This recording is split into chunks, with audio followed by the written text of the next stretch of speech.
mais linda e mais poderosa é a graça e a paz do Senhor Jesus, amém? A saudação de Jesus, ela não é apenas linda, ela é poderosa. O Senhor Jesus disse aos seus discípulos: quando vocês entrarem numa casa, saudai com a minha paz.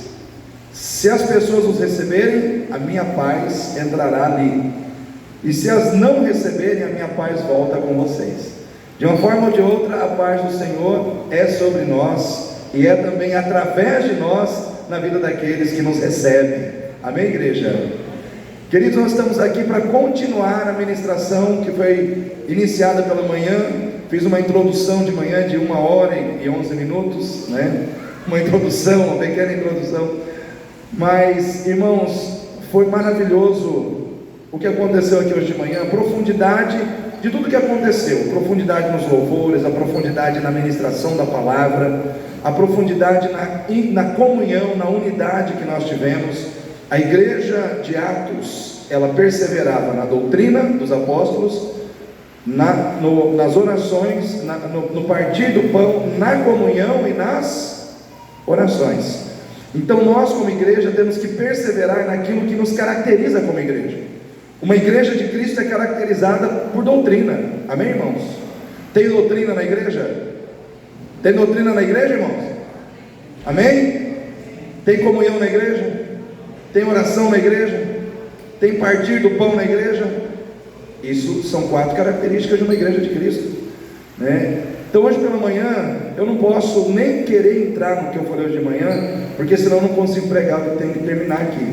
Mas rapidamente, o texto que nós lemos é 1 Coríntios 5, de 6 a 8, onde o apóstolo Paulo, ele falando aos coríntios, ele diz assim: não é boa a vossa vanglória, não sabeis que um pouco de fermento faz levedar toda a massa?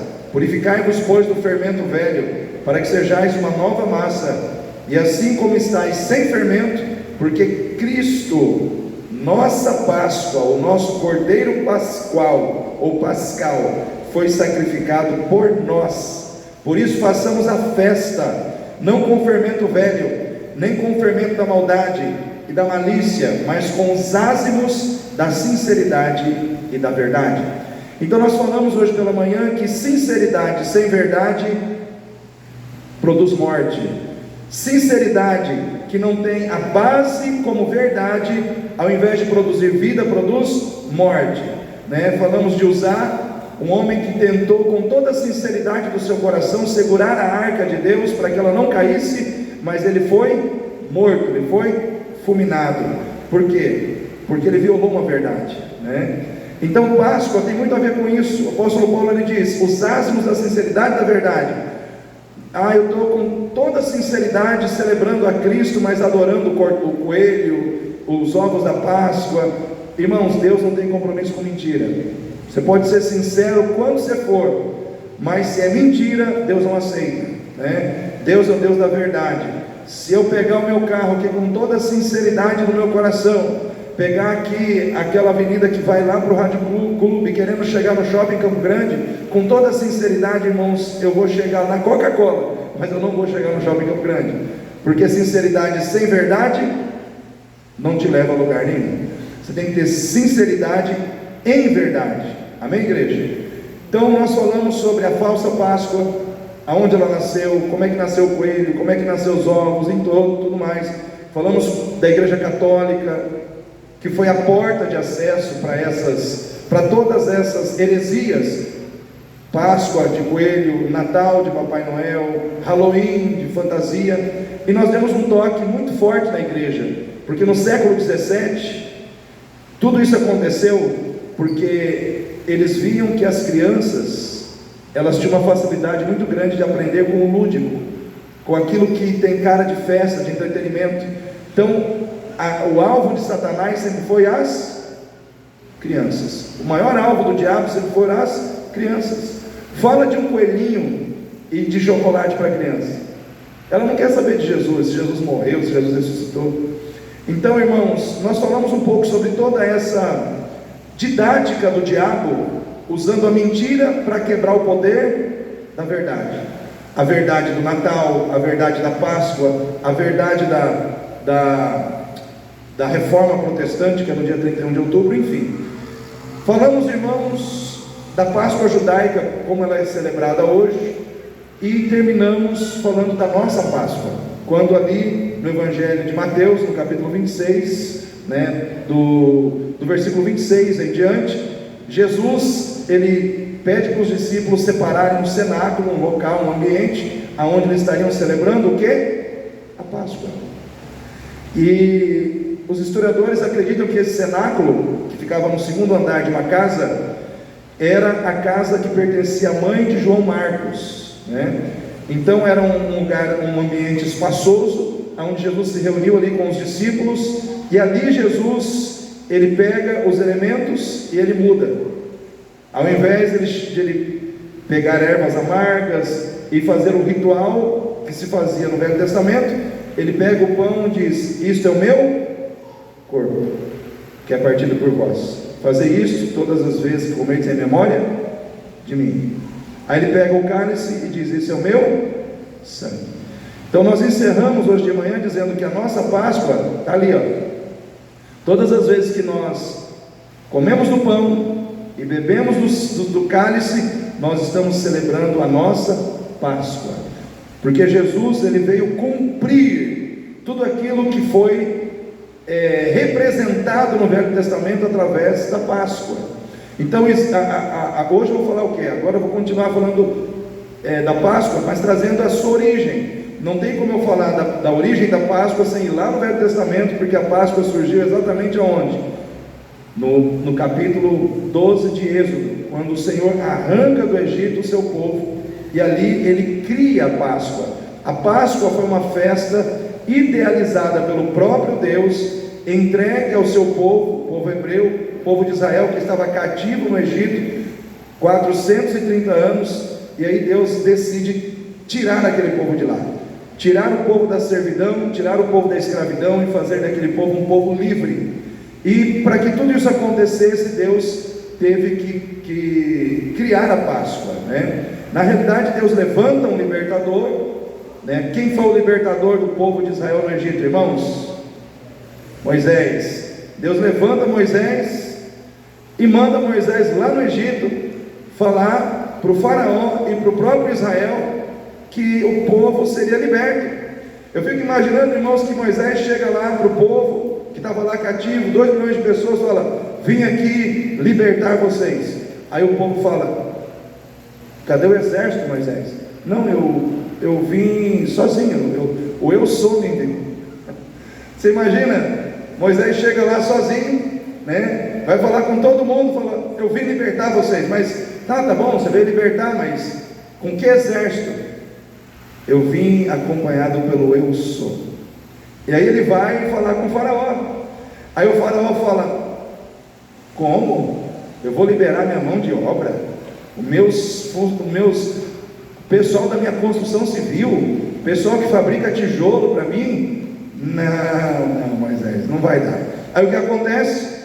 Moisés, debaixo da unção do poder de Deus, começa a operar no Egito as pragas. Aí vem uma praga, 2 pragas, 3 pragas, e o faraó endurecendo o coração. Aí vem 3, 4, 5, 6, 7, 9 pragas, e o faraó diz: não vai sair. Aí vem a última praga, que é a morte dos primogênitos. Irmãos, e como é que aconteceu isso? Então nós temos que agora abrir a Bíblia. Vai lá na sua Bíblia, Êxodo, capítulo 12. Vamos lá, vamos ler Bíblia, Êxodo, capítulo 12, do versículo 1.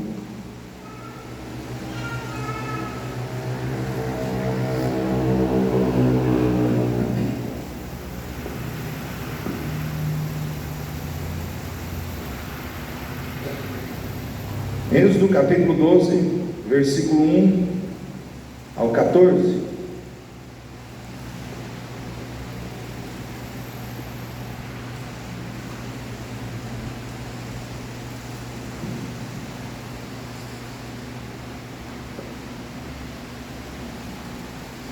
Qual é a nossa missão como igreja, irmãos?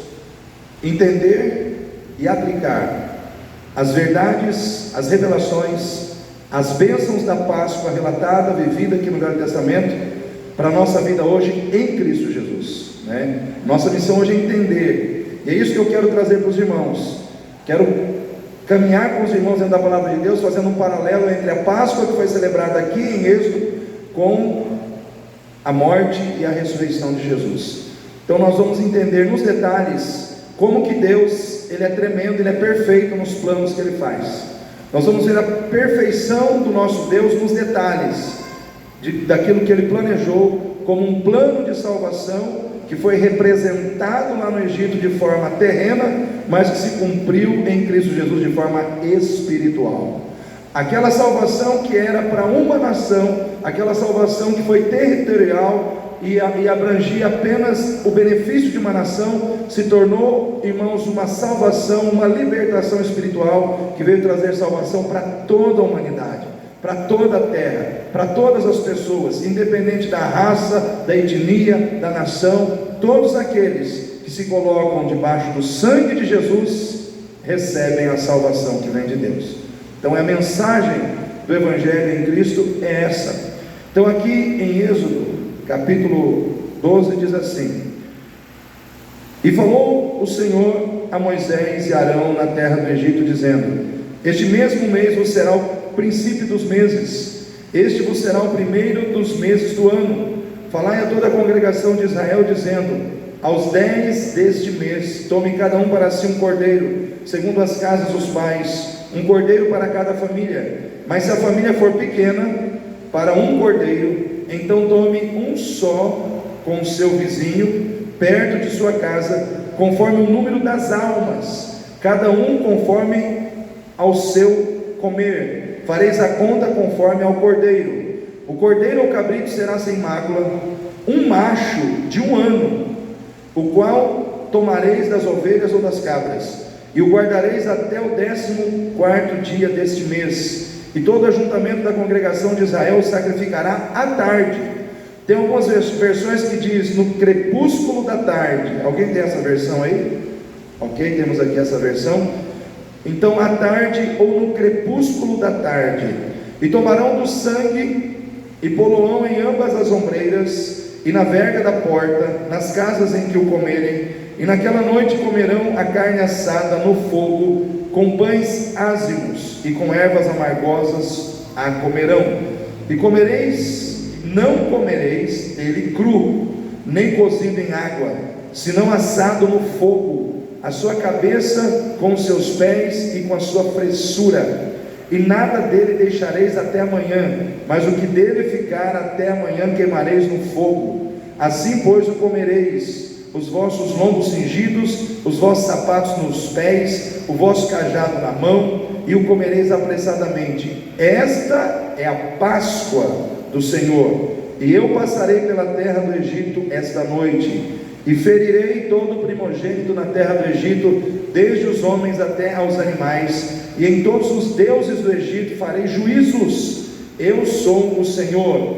E aquele sangue vos será por sinal nas casas em que estiverdes. Vendo eu o sangue, passarei por cima de vós, e não haverá entre vós praga de mortandade, quando eu ferir a terra do Egito. E este dia vos será por memória, e celebrá-lo-eis por festa ao Senhor nas vossas gerações, o celebrareis por estatuto perpétuo. Amém, igreja? Queridos, aqui está a descrição da Páscoa, que nós precisamos entender que quando nós pensamos na Páscoa judaica e na Páscoa cristã, nós temos que entender que existe uma fusão, existe uma conexão entre a primeira Páscoa e a Páscoa que nós consideramos a Páscoa em Cristo. Existe um termo que foi usado, inclusive pelo apóstolo Paulo. O apóstolo Paulo foi talvez aquele que mais usou esse termo. Ele disse que as coisas que aconteceram no Velho Testamento, elas foram sombras, eram para ser encaradas como sombras das coisas futuras. Se você vai, por exemplo, em Colossenses, capítulo 2, versículo 16 e 17, o apóstolo Paulo diz assim: ninguém vos julgue pelo comer, pelo beber, por dias de festas, por lua nova ou por sábados, porque estas coisas são sombras das coisas futuras, mas o corpo é de Cristo. Em outras palavras, ele estava dizendo assim aos colossenses. Aqui ele estava falando aos colossenses, que são gentios, como ele também falou aos coríntios, aos romanos, que são gentios, que são povos que não são judeus. Por exemplo, quando nós lemos 1 Coríntios 5, 6, 7, 8, ele estava falando aos coríntios, que são gentios. A Páscoa que foi comemorada no Velho Testamento era para quem?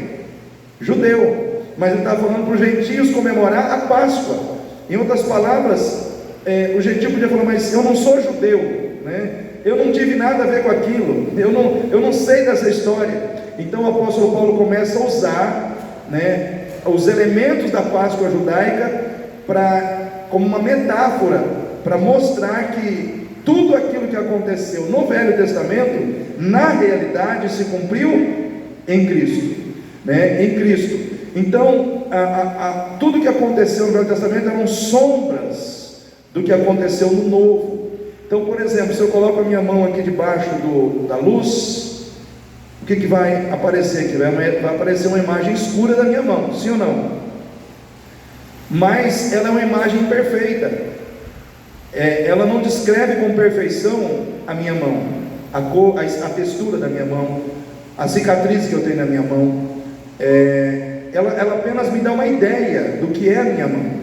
Então a sombra, ela tem a função de descrever de forma imperfeita uma situação que é perfeita, né? Então na teologia existe um termo chamado tipo e antítipo. O que é o tipo? Tipo é uma figura representativa de algo real e verdadeiro, e o antítipo é o algo real e verdadeiro que foi representado pelo tipo.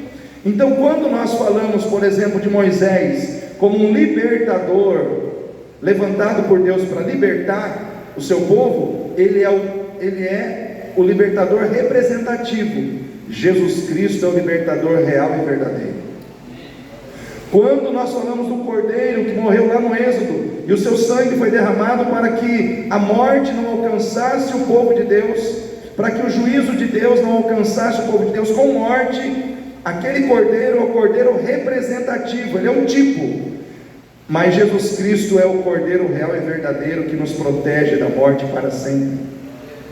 Então um é o tipo e o outro é o antítipo, né? Então Jesus, ele vem para cumprir de forma total, literal e espiritual aquilo que aconteceu em Êxodo capítulo 12, que nós acabamos de ver. Então a Páscoa, meus irmãos, ela é a revelação de Jesus Cristo como Cordeiro Pascal. Primeiro, com total precisão na relação que ele tinha com as características que eram exclusivas do Cordeiro Pascal, descrito ali em Êxodo 12. Ou seja, ele tinha que trazer características que se encaixassem com as características daquele Cordeiro.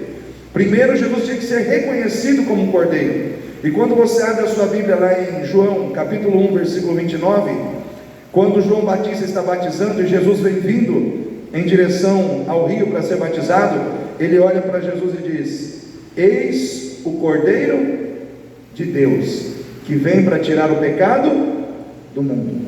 Ali Jesus é reconhecido como Cordeiro. Ali Jesus já é mencionado por João Batista como Cordeiro de Deus, que veio para tirar o pecado do mundo. Então, a primeira marca que mostra que Jesus é o Cordeiro Pascal é o reconhecimento dele como Cordeiro. E aí eu estou citando um versículo, mas tem vários versículos da Bíblia que falam de Jesus como Cordeiro. Mas se eu for ler todos, eu não termino a pregação. A segunda marca que mostra que Jesus era o Cordeiro Pascal está lá em Mateus 26. Mateus 26 nós lemos, né, que Jesus, para ser o Cordeiro Pascal, ele tinha que morrer no período da Páscoa. E se você for ver, você vai ver ali no Evangelho de Mateus, capítulo 26, quando Jesus reúne com os discípulos ali naquele momento, ele está celebrando a Páscoa, e na realidade é a última Páscoa que ele celebra, e ali ele inaugura, ele instaura a primeira ceia.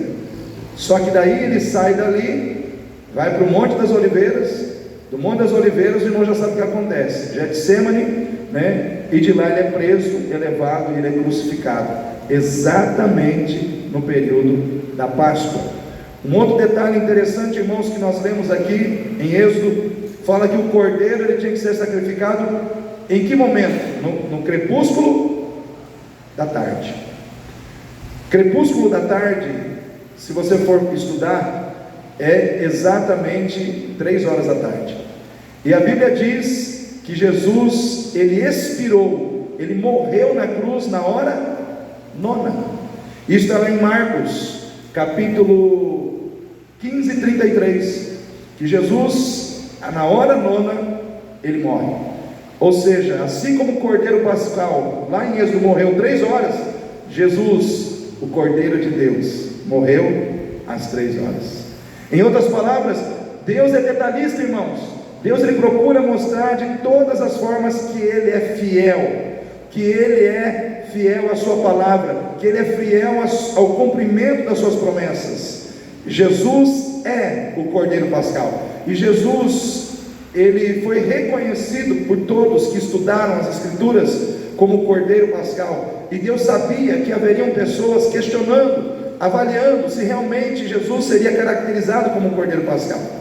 E outra característica do Cordeiro Pascal lá de Êxodo, que se encaixa com Jesus, é que nenhum dos ossos daquele Cordeiro foi quebrado, e nenhum dos ossos de Jesus foi quebrado também. Esse texto eu vou pedir para os irmãos abrirem, João 19, de 31 a 37, abra a sua Bíblia aí, João 19, de 31 a 37, aqui nós vamos ter a descrição desse fato, né, no Evangelho de João, que nos relatando essa situação. João 19, de 31 a 37, eu vou ler, os irmãos acompanhem aí. Diz assim: os judeus, pois, para que no sábado não ficassem os corpos na cruz, visto como era a preparação, pois era grande o dia de sábado, rogaram a Pilatos que se lhes quebrassem as pernas e fossem tirados. Foram pois os soldados, na verdade, e quebraram as pernas ao primeiro e ao outro. Ou seja, eles quebraram as pernas do ladrão que foi crucificado à direita, eles quebraram as pernas do ladrão que foi crucificado à esquerda de Jesus. Mas vindo a Jesus e vendo-o já morto, não lhe quebraram as pernas. Contudo, um dos soldados lhe furou o lado com uma lança, e logo saiu sangue e água. E aquele que o viu testificou, e o seu testemunho é verdadeiro, e sabe que é verdade o que diz, para que também vós o creiais. Olha só o que diz o versículo 36: porque isto aconteceu para que se cumprisse a Escritura, que diz: nenhum dos seus ossos será quebrado. Amém, irmãos? Então, todos esses detalhes revelam que o nosso Deus é um Deus de detalhes, que o nosso Deus é um Deus perfeito na sua maneira de agir. Mas Jesus, a revelação de Jesus como Cordeiro Pascal, não está apenas nos detalhes que o identificam como Cordeiro Pascal, em relação às características do Cordeiro, mas em relação às bênçãos, às vitórias que Deus liberou sobre a vida do seu povo através do Cordeiro. Então, quando nós voltamos aqui em Êxodo 12, tem algo assim muito interessante que eu descobri aqui nesse texto. Primeira coisa, irmãos, que o Cordeiro, primeira bênção que eu quero destacar aqui, que foi liberada sobre a vida do povo de Deus através do Cordeiro, é a bênção de um novo nascimento e uma nova vida. Através do Cordeiro, Deus deu ao seu povo ali no Êxodo um novo nascimento e uma nova vida. Se você ler aí na tua Bíblia, diz assim no versículo 2: este mesmo mês vos será o princípio dos meses, que vos será o primeiro dos meses do ano. Você sabe que mês é esse aqui, irmãos? O mês aqui é o mês de Nissan, que também é chamado de Abib ou Aviv. Esse mês, no calendário judaico, ele é o 7º mês. Presta atenção, esse mês em que aconteceu o sacrifício, em que aconteceu a Páscoa, é o mês de Nissan, é o mês de Abib. Só que aqui Moisés chega para o povo e diz: esse vos será o primeiro mês. Aí eu fui estudar, irmãos, como é que é o calendário judaico. O calendário judaico ele tem 13 meses. Tem 13 meses. E os meses não são de 30 e 31 dias, são de 30 e de 29 dias. Detalhe, o calendário judaico, ele não é solar que nem o nosso, ele é lunar. Os dias para eles são contados de acordo com o ciclo da lua. A cada lua nova, muda-se o mês. Apareceu a luz na lua, eles contam a virada do mês. Então o calendário judaico, ele é lunar. Ele tem 13 meses, né? E portanto há uma diferença quando se fecha o ano em relação ao calendário gregoriano, que é o nosso. Para que possa ajustar isso, o que eles fazem? A cada 19 anos eles pegam e acrescentam 29 dias ao seu calendário para poder fechar a conta. Mas o que eu vi de interessante, irmãos? O primeiro mês no calendário civil do povo judeu não é Nissan, é Tishrei, é o mês de Tishrei. Esse é o mês em que se inicia o ano. E aqui Moisés disse: agora vos será o primeiro dia e o primeiro ano. Sabe o que quer dizer aqui, irmãos? Que aconteceu 2 nascimentos. É como se houvessem 2 nascimentos. Havia um nascimento temporal, jurídico, físico, mas também havia um nascimento espiritual. E aí você fala: mas pastor, como é que isso se encaixa com a gente em Cristo? Como é que isso se aplica na nossa vida em Cristo Jesus? É simples, irmãos. Sabe o que eu vejo aqui? Sabe o que Deus está falando para você, igreja, e para mim hoje? Que na vida do salvo existe o dia do seu nascimento, que é registrado no cartório, mas existe o dia do seu nascimento, que é registrado no céu, quando o seu nome é escrito no livro da vida. Em outras palavras, quando você aceita Cristo, você nasce de novo. Quando você recebe a Jesus, você vive a experiência de um novo nascimento. Ou seja, a sua vida com Deus, ela não passa a contar lá quando você nasceu e foi registrado no cartório. Ela passa a contar no dia que você disse: sim, Jesus, eu te aceito como Senhor e Salvador da minha vida. Por isso que a Bíblia diz que aquele que está em Cristo, nova criatura é, as coisas velhas passaram e tudo se fez novo. Irmãos, houve a marcação de um novo nascimento. O que o Senhor estava dizendo ao povo de Israel nesse momento?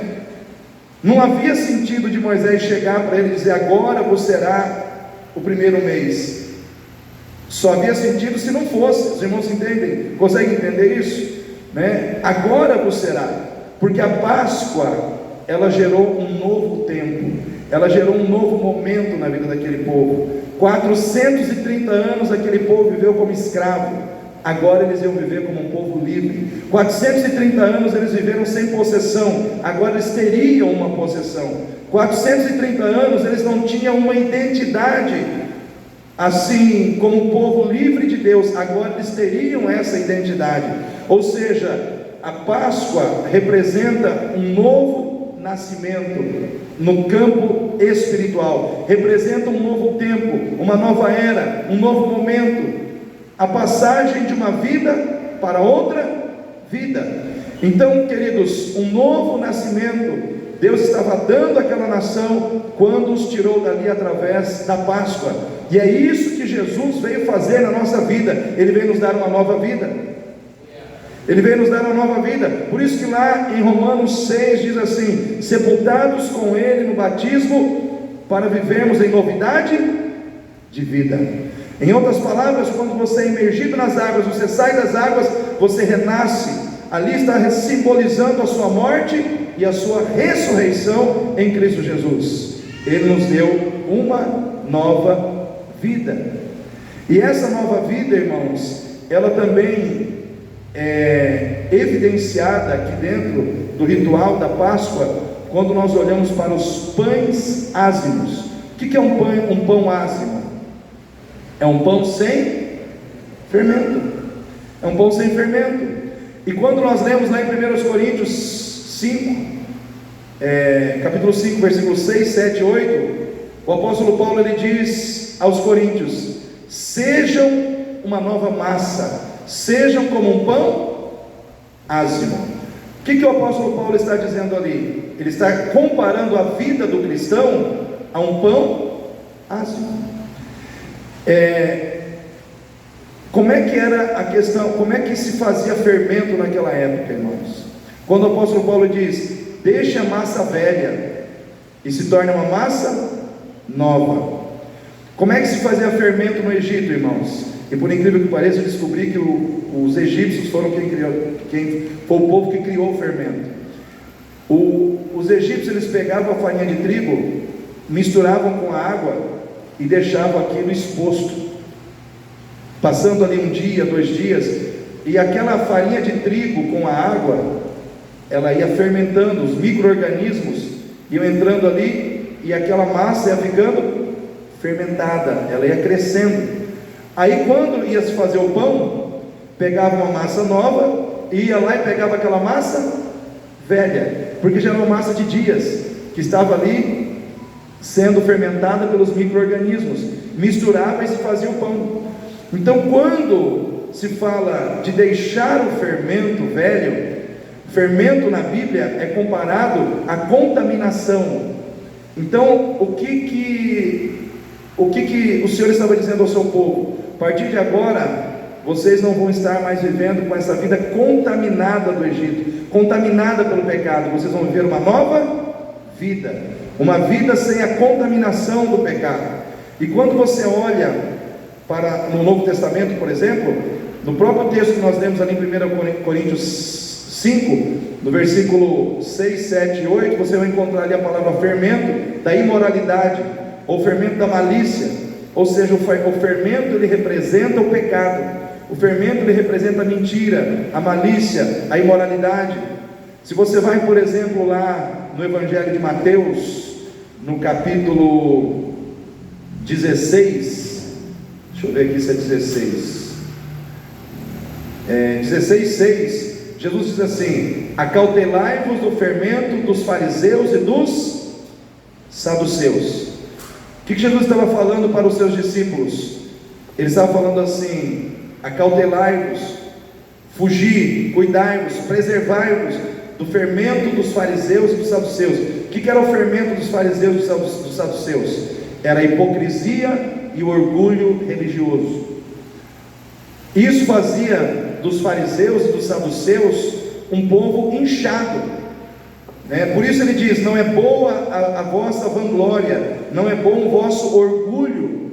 Porque, irmãos, o que o fermento faz com o pão? O que ele faz com o pão, irmãos? Ele incha. E o que incha o ser humano? O orgulho. Qual é a base de todo o pecado do ser humano? O orgulho. Um crente orgulhoso é um crente que se sente no direito de fazer as coisas do seu jeito. Sim ou não, irmãos? É um crente que se sente no direito de mentir, que se sente no direito de ferir, porque quando o coração do crente está inchado com orgulho, ele está mais preocupado em fazer a sua vontade do que a vontade de Deus. Então, o que o Senhor está falando para mim e para você? Que a nova vida que nós recebemos em Cristo, ela tem que ser como um pão ázimo.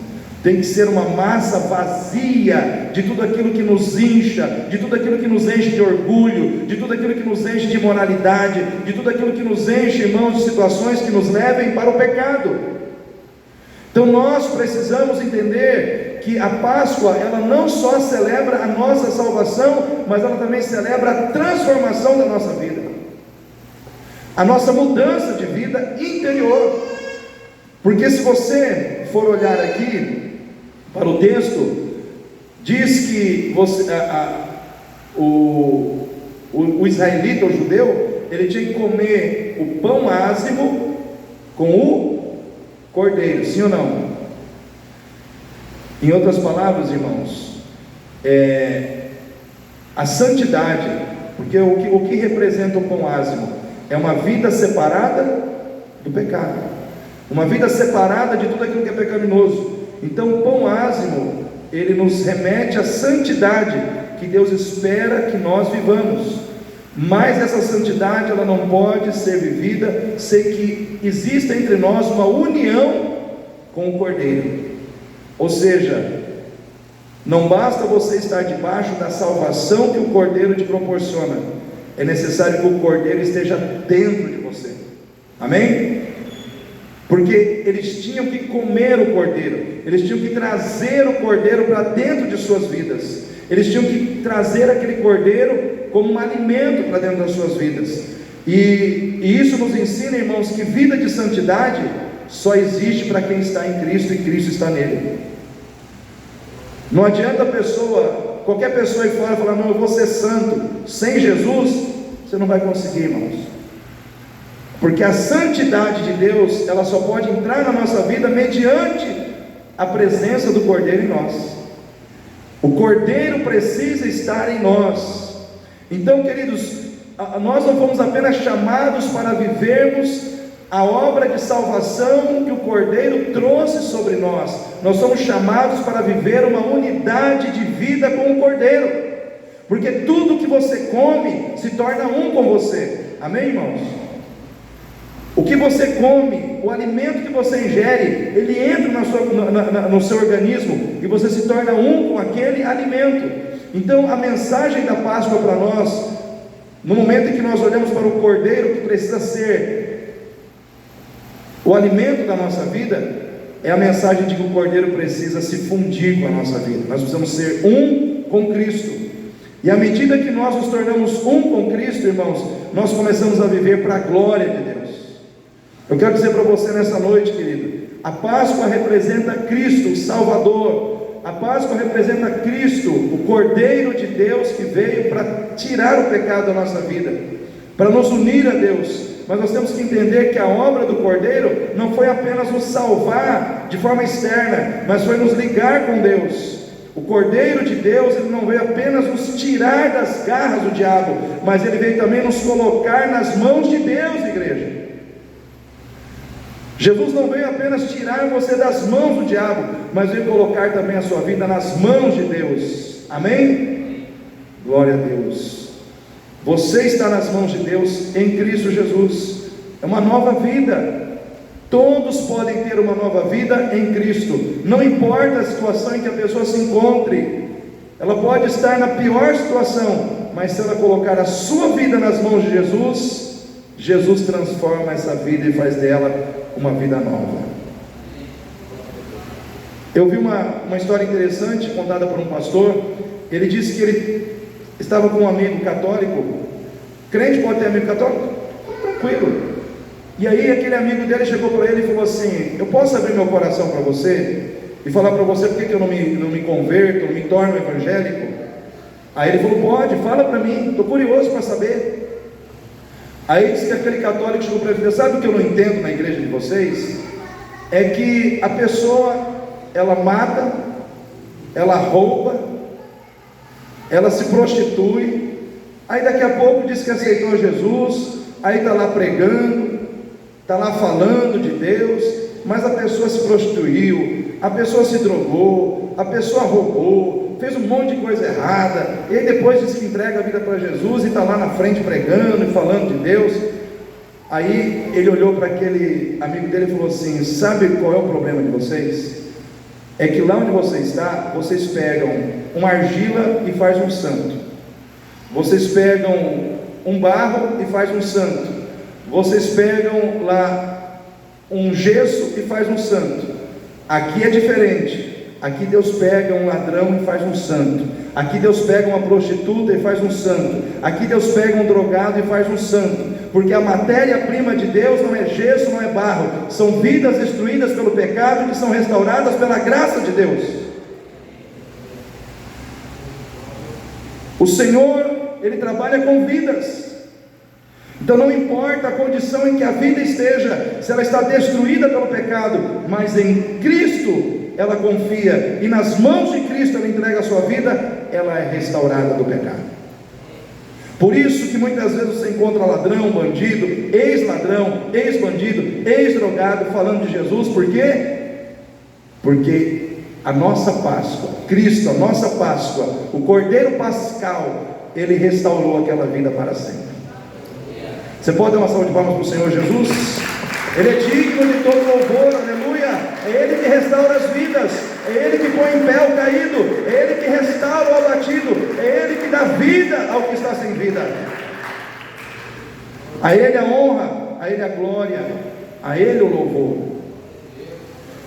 Então a primeira bênção, irmãos, do Cordeiro Pascal é um novo nascimento e uma nova vida, né? Quem está em Cristo aí? Se você verdadeiramente está em Cristo, você nasceu de novo.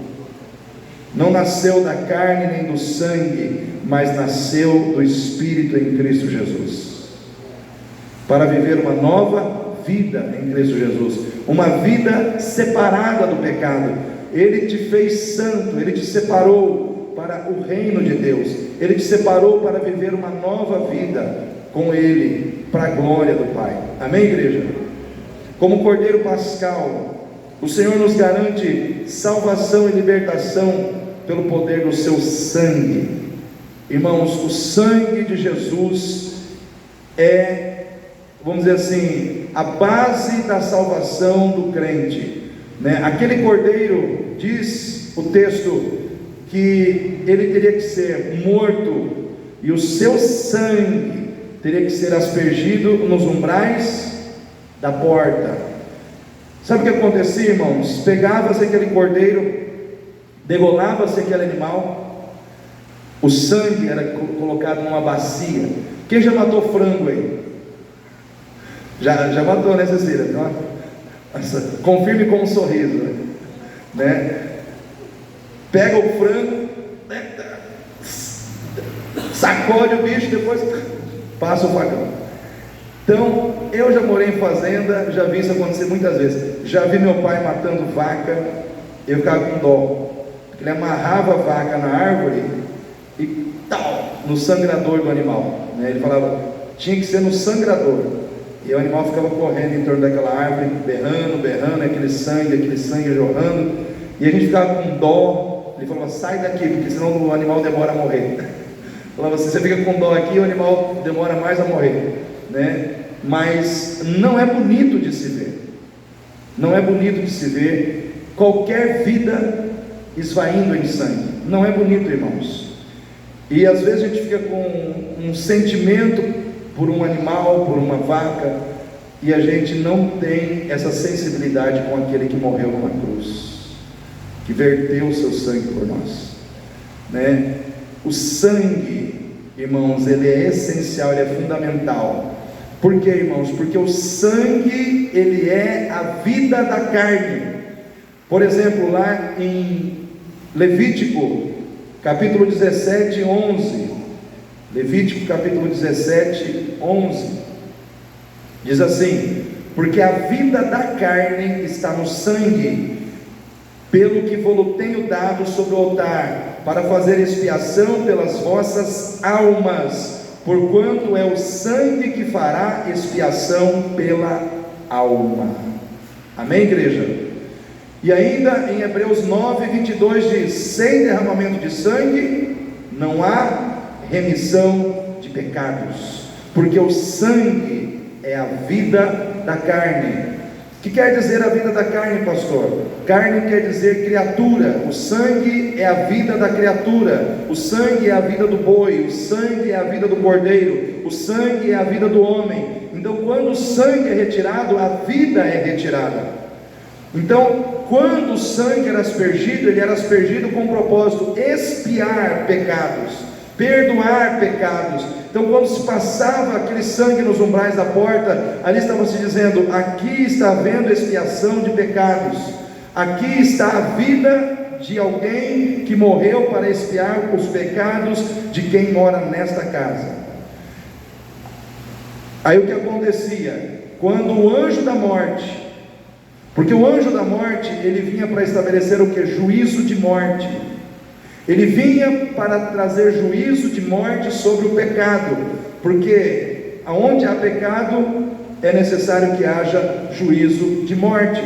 Então o que acontecia? Quando o anjo da morte passava por cima da casa onde estava o sangue, ele pensava assim: aqui eu não preciso fazer juízo, porque uma vida já foi entregue, um sangue já foi vertido para a expiação dos pecados das pessoas que moram nessa casa.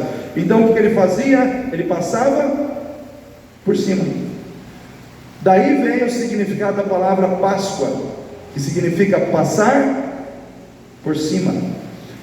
Em outras palavras, irmãos, Páscoa para mim e para você significa que no momento em que o anjo da morte vem sobre as nossas vidas, ele olha e diz: não dá para fazer juízo na vida do Jorge, porque eu estou vendo que o sangue já foi derramado, alguém morreu, e o sangue desse alguém que morreu está sobre ele, e esse alguém que morreu e o sangue está sobre ele é Jesus. Não dá para fazer juízo de morte nessa vida, porque ela já foi comprada pelo sangue. É isso que a Páscoa quer dizer, irmãos. A Páscoa quer dizer que o sangue ele tem o poder de comprar, de resgatar a vida que está no pecado. A Bíblia diz em Romanos 6:23, porque o salário do pecado é a morte. Isso quer dizer que todo ser humano pecador, ele teria que pagar com a sua vida pelos seus pecados. Mas o que é preciso para que isso não aconteça? É preciso que alguém morra no seu lugar e pague com o seu sangue pelos seus pecados. E quem fez isso por mim e por você? Jesus. O salário do pecado é a morte, mas Jesus morreu para pagar os nossos pecados. Lá em 1 Pedro 1:18 e 19 diz assim: porque não fostes resgatados ou comprados da vossa vã maneira de viver com coisas corruptíveis, como a prata e o ouro, mas com o precioso sangue de Cristo, como de um cordeiro imaculado, sem mancha e sem defeito. O sangue de Jesus garante a mim e a você a salvação. Amém, igreja? O cordeiro pascal, ele derramou sangue para que aqueles que estavam ali precisando de proteção contra a morte pudessem ter essa proteção, pudessem receber essa proteção e serem salvos do anjo da morte. Irmãos, no culto, no sistema sacrificial estabelecido por Moisés no deserto, no ano da remissão, o sumo sacerdote, ele sacrificava o cordeiro, degolava o animal, o corpo era queimado numa grelha, até virar cinza, pó, mas o sangue, ele era levado para dentro do santuário, passava pelo lugar santo, e ele chegava no santo dos santos, ou no lugar santíssimo. Ali havia uma arca de ouro, com querubins, em cima da arca havia uma tampa, que se chamava propiciatório, e ali o sumo sacerdote borrifava o sangue do animal, e a Shekinah de Deus, a glória de Deus descia ali. Deus descia ali como um fogo, porque o fogo representa a ira de Deus, e para que aquela ira não viesse sobre Israel, em função dos seus pecados, aquele fogo lambia o sangue, e aquele sangue aplacava a ira de Deus. Então a ira de Deus, ela foi aplacada contra mim e contra você, porque o sangue de Jesus foi colocado sobre as nossas vidas. O sangue foi a propiciação de Deus para os nossos pecados. Amém, igreja? Terceiro, irmãos, Jesus é o Cordeiro Pascal, que veio para estabelecer e para exaltar a comunhão e a unidade entre nós. Amém? Fala para o seu irmão aí: quem está em Cristo se une. Olha só o que está escrito aqui, versículo 4: mas se a família for pequena para um cordeiro, então tome um só com o seu vizinho, perto da sua casa, conforme o número das almas, cada um conforme ao seu comer, fareis conta do cordeiro, conforme ao cordeiro. Irmãos, eu estava estudando sobre essa questão. Alguns historiadores dizem que para que uma família pudesse sacrificar um cordeiro, tinha que ter no mínimo 10 pessoas. Então a família Teixeira entraria na conta aí, né? Mas eu e a Marlene, por exemplo, já não daria, só 2. Eu teria que chamar mais uns 8 pessoas. Ou seja, a Páscoa, ela remete à comunhão, ela fala de unidade, não somente dentro de casa, com as pessoas de dentro da sua casa, mas com as pessoas de fora. Está dizendo assim: chame o vizinho. O vizinho não é da sua família, mas chama ele, para que todos juntos possam participar do cordeiro. Ou seja, era uma unidade que era construída em torno do cordeiro. O cordeiro estava ali para gerar aproximação. As pessoas se aproximavam umas das outras por causa do cordeiro. A Páscoa era um momento de aproximação dos laços de amor fraternal entre as pessoas. E sabe que quando eu olho para essa situação, sabe o que eu vejo, irmãos? A igreja.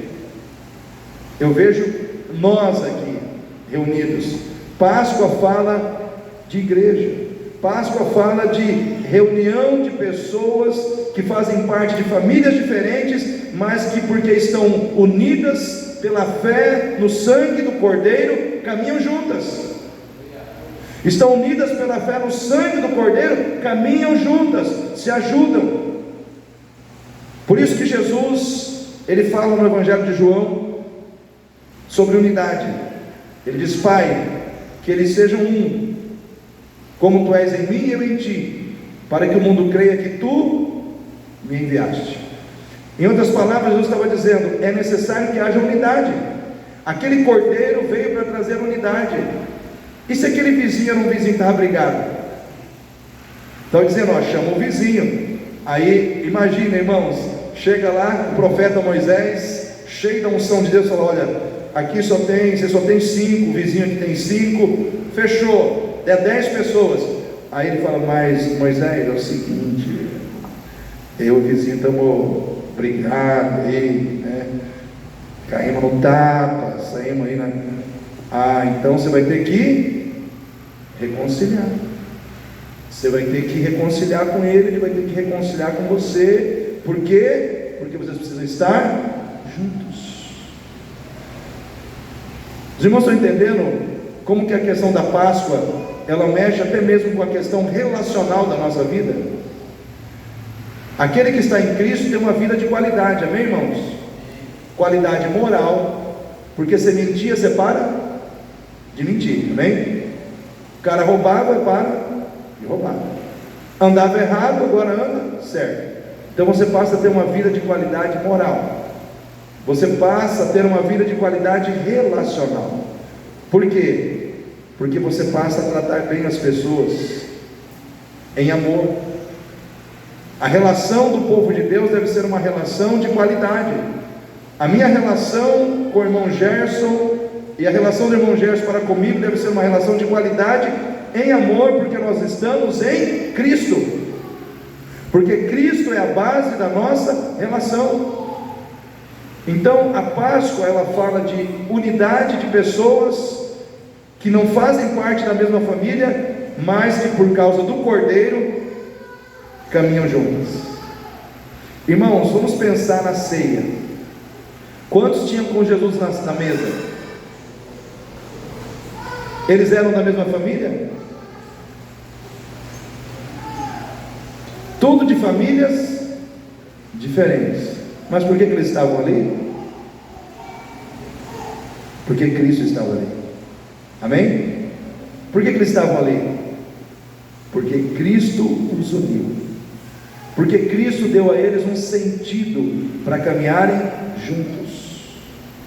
Então nessa noite, quando nós falamos da Páscoa, nós temos que falar da unidade que precisa ser real entre nós. Nós precisamos lutar pela nossa unidade. Amém, igreja?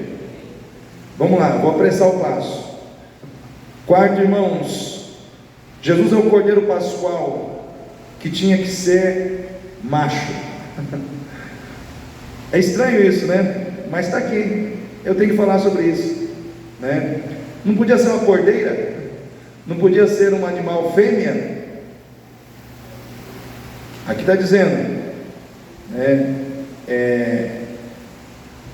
versículo 5: o cordeiro deve ser sem mácula, um macho de 1 ano, um macho, tinha que ser macho. Cordeiro tinha que ser macho. Por que cordeiro tinha que ser macho, Lázaro? Pois é, eu também fui pesquisar isso. Irmãos, o cordeiro tinha que ser macho,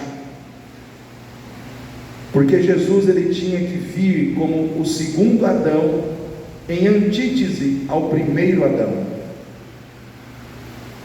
Porque por um homem, presta atenção, por um homem entrou o pecado no mundo, e com o pecado a morte. Assim também por um só homem, pela obediência de um só homem, veio a graça, a justiça e a vida. Não podia ser fêmea, tinha que ser macho. Por quê? Porque o primeiro homem a ser criado na terra foi Adão. E a atribuição do pecado e da morte a toda a humanidade não está em Eva, está em Adão, porque ele era a autoridade sobre a vida de Eva, né? Ah, pastor, mas não foi a Eva que comeu primeiro, que falhou primeiro? Não interessa. Adão foi feito primeiro.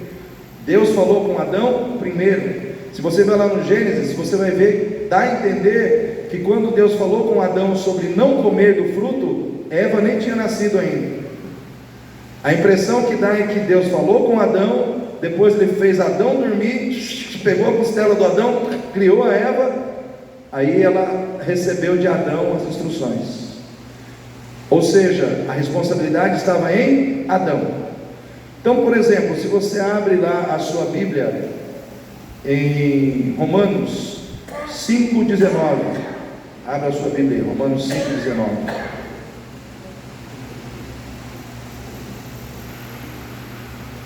Eu estou procurando ser rápido, irmãos. Muitos textos, versículos que eu gostaria de ler, eu não estou lendo, porque eu estou vendo que o tempo é implacável, né? Romanos 5,19 diz assim: porque como pela desobediência de um só homem muitos foram feitos, o que, irmãos? Ok, assim pela obediência de um muitos serão feitos justos. Agora abra a sua Bíblia rapidamente em, vamos lá,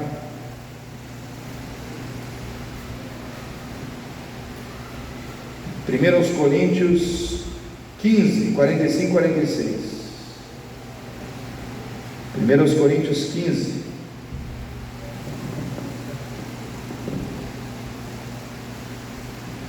Primeiro aos Coríntios 15, 45 e 46.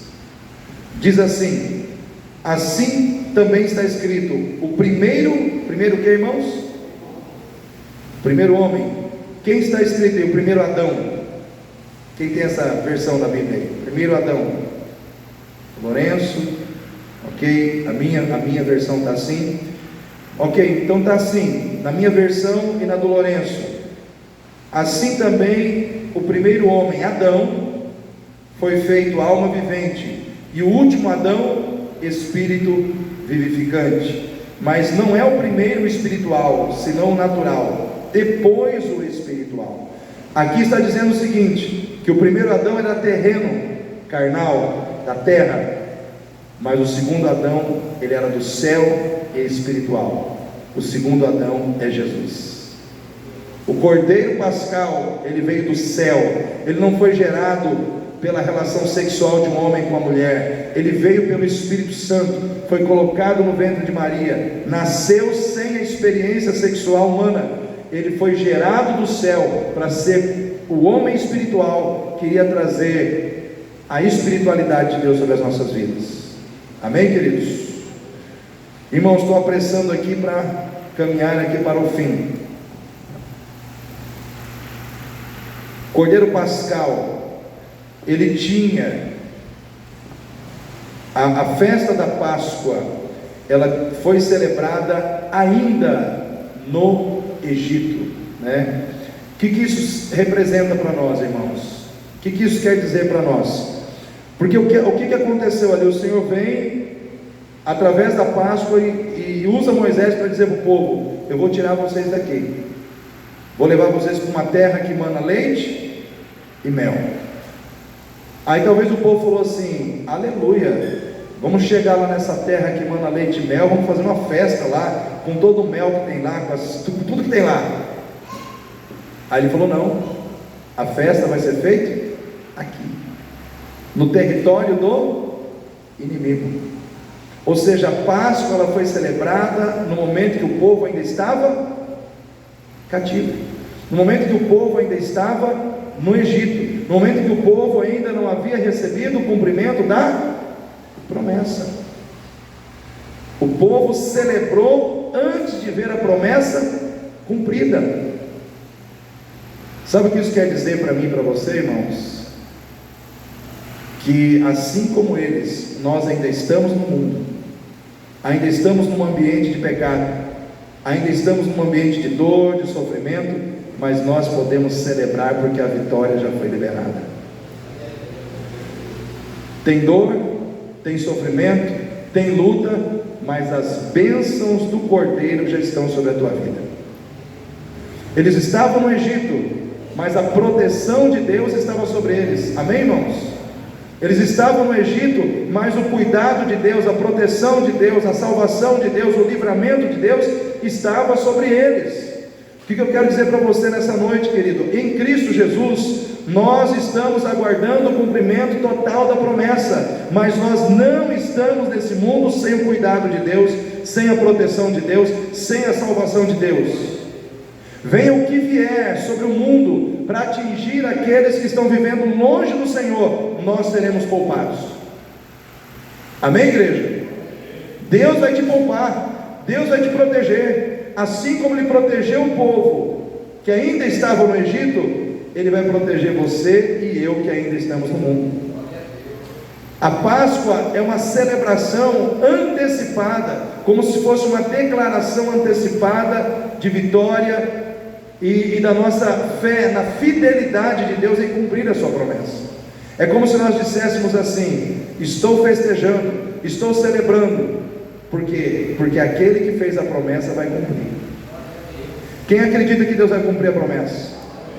Então celebre, irmão, porque apesar dos seus problemas, Deus está colocando festa na tua vida. Apesar das suas lutas, tem festa na tua vida, tem festa na tua casa, tem festa, porque as bênçãos do Cordeiro estão sobre a tua vida. Então, a Páscoa representa uma celebração antecipada da vitória que Deus vai conceder ao seu povo, e representa a confiança do seu povo na fidelidade de Deus. Ou seja, só festeja quem confia em Deus. Quem confia em Deus aí? Então festeja, irmão. Por que o crente muitas vezes está na igreja louvando, está passando pelo perrengue, está passando pela luta, mas está louvando, está cantando? As pessoas falam: mas olha lá, está passando por um momento difícil e está cantando, está passando por uma luta terrível e está louvando. Por quê? Porque acredita que dentro dessa luta tem vitória, porque acredita que dentro dessa luta Deus está com ele, Deus está contigo, Deus está conosco, Deus está com essa igreja. As bênçãos do Cordeiro não se manifestarão somente quando a promessa se cumprir lá na frente, elas já se manifestam hoje. Deus já te dá proteção hoje. Amém, igreja? Por fim, irmãos, a Páscoa representa o juízo de Deus que virá sobre aqueles que preferiram servir a si mesmos ou aos falsos deuses, ao invés de se render ao Senhor. Lá em Apocalipse 20, 11, fala do juízo de Deus. Haverá um juízo. A Páscoa também foi a execução de um juízo sobre a vida daqueles que não estavam debaixo do sangue do Cordeiro. Então aqui, Apocalipse capítulo 20, versículo 11 diz assim: e vi um grande trono branco, e o que estava sentado sobre ele, de cuja presença fugiu a terra e o céu, e não se achou lugar para eles. E vi os mortos, pequenos e grandes, que estavam diante de Deus, e abriram-se os livros, e abriu-se outro livro, que é o da vida, e os mortos foram julgados pelas coisas que estavam escritas nos livros, segundo as suas obras. E deu o mar os mortos que nele havia, e a morte e o inferno deram os mortos que neles haviam, e foram julgados, cada um segundo as suas obras. E a morte e o inferno foram lançados no lago de fogo. Esta é a segunda morte. Olha só o versículo 15: e aquele que não foi achado escrito no livro da vida foi lançado no lago de fogo. A Páscoa representa bênção, vitória, celebração, alegria para todos aqueles que estão em Cristo. Jesus ressuscitou, amém, igreja? E na ressurreição de Jesus nós recebemos vida eterna, recebemos não somente a esperança, mas a certeza da salvação, porque aquele que morreu venceu a morte quando ressuscitou, e aquele que o aceitou, diz a palavra de Deus, que o seu nome foi escrito no livro da vida do Cordeiro, pela graça de Deus. Mas a Páscoa também representa um momento de dor e de sofrimento para todos aqueles que disseram não ao Cordeiro de Deus, porque assim como Deus julgou o Egito, e julgou, irmãos, nós não podemos ignorar que Deus é um Deus de juízo. Ele julgou Sodoma e Gomorra? Sim ou não, irmãos? O que aconteceu com aquelas cidades? Foram destruídas a fogo, foram queimadas.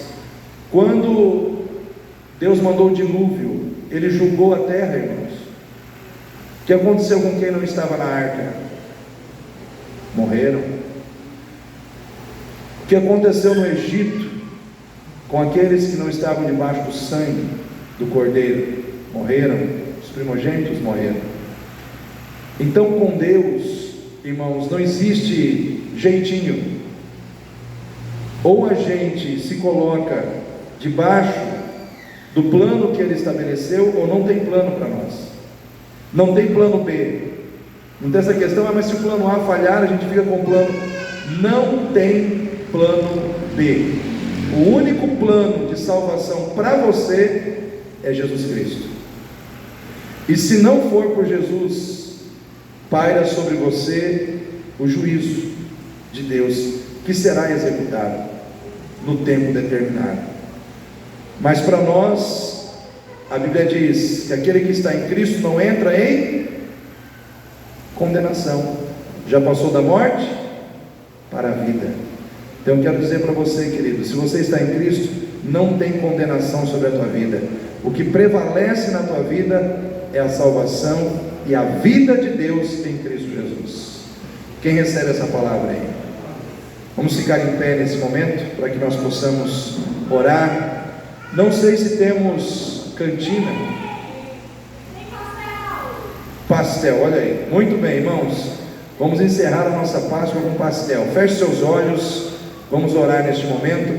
Os irmãos que não viram a primeira mensagem de manhã, eu aconselho que vejam, porque será muito edificante para a sua vida, com toda certeza. Está no YouTube, então completa essa mensagem, completa a outra. Feche seus olhos, vamos orar e agradecer ao Senhor, porque Ele morreu por nós, e Ele ressuscitou por nós. Querido Deus e Pai, nós queremos te agradecer, porque Jesus é o Cordeiro Pascal. Jesus é o Cordeiro que morreu por nós. Jesus é o Cordeiro que ressuscitou por nós. Nele está a vida, nele está a salvação. Nele fomos resgatados do império das trevas e fomos conduzidos ao reino do Filho do seu amor. Fomos resgatados das mãos de Satanás, fomos resgatados da escravidão do pecado e fomos conduzidos ao céu de glória. Por isso a Bíblia diz que em Cristo nós já estamos assentados nos lugares celestiais. Pai, nesta noite, que a mensagem da Páscoa de salvação em Cristo é o que fique, é o que perdure, é o que verdadeiramente seja estabelecido em cada coração aqui, Senhor. Que nós possamos sair daqui seguros de que em Cristo nós não precisamos temer a morte não tem poder de nos alcançar, porque estamos debaixo do cuidado do Senhor da vida, estamos debaixo daquele que tem vida e vida eterna para entregar a todo aquele que nele crê. Pai, que nessa noite nós possamos sair daqui declarando que o sangue de Jesus tem poder sobre a nossa vida, que o sangue de Jesus tem poder, e esse sangue está sobre a nossa vida, nos garantindo salvação para sempre. Meu Pai, abençoa cada vida, cada pessoa que veio aqui nesta noite, e quando sairmos daqui, que saiamos daqui debaixo do Teu cuidado, debaixo da Tua proteção, Senhor. Abençoa o Teu povo, abençoa, Pai, a Tua igreja, abençoa, Pai, cada vida que aqui veio, em nome do Senhor Jesus, em nome do Senhor Jesus. Pai, eu te peço que essa palavra venha ecoar no coração da igreja, que essa palavra venha, Senhor Deus, ó Pai, encher os corações de alegria e de esperança, porque Jesus é o Senhor, é o Salvador das nossas vidas. A Ele a honra, a glória, o louvor e a adoração para sempre. Aleluia. Em nome de Jesus, Pai. Aleluia. Antes de estar dando a bênção apostólica, alguém precisa de oração por enfermidade, por doença?